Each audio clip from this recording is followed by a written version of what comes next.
Once upon a time, in a small town tucked between two rolling hills, there was a little boy named Leo. More than anything, Leo wanted to be a famous baker, just like his Grandma Rose.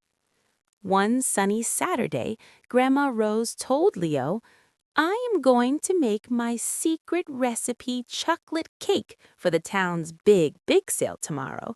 Do you want to help me, Leo?" "Oh, yes, Grandma!" Leo shouted, hopping with excitement. Grandma Rose put on her giant apron, and Leo put on his tiny apron. They spent the entire afternoon mixing flour, sugar, eggs, and the finest chocolate into a smooth, shiny batter. Finally, they popped the cake into the warm oven. "While it bakes, we must clean up our mess," Grandma Rose said. As Leo was wiping the counter, he spotted something sparkle on a high shelf. It was a glass jar filled with tiny, glittering purple crystals. "Is that magic sugar, Grandma?" Leo asked, wide-eyed. "No, that is not sugar," Grandma Rose replied gently, "but it is special. However, my cake does not need it. The cake has everything it needs to be perfect." When Grandma Rose went upstairs to rest her tired feet, Leo stayed in the kitchen. He kept looking at the glass jar.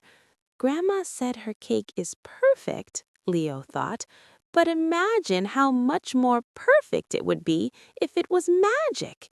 He dragged a chair over, stood on his tiptoes, and carefully took the jar from the high shelf.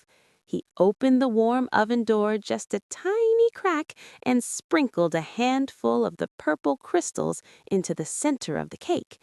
"Grandma will be so surprised," he whispered, smiling. The next morning, the whole town gathered for the bake sale. Leo proudly helped Grandma Rose carry her cake to the biggest table. It looked beautiful, frosted with swirls of dark chocolate. "This is the first piece," Grandma Rose said, slicing the cake, "for my helper, Leo." Leo took a huge bite, waiting for the magic to happen.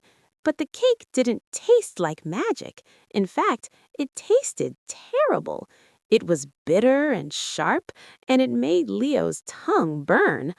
"Oh no!" Leo cried, spinning around. "What's wrong with the cake?" "My cake?" Grandma Rose asked, confused. She took a tiny taste and made a very surprised face. Then she looked at Leo. "Did you touch the jar on the top shelf?" Leo looked down at his shoes, his face turning red. "I'm so sorry, Grandma. I wanted to make the cake more perfect.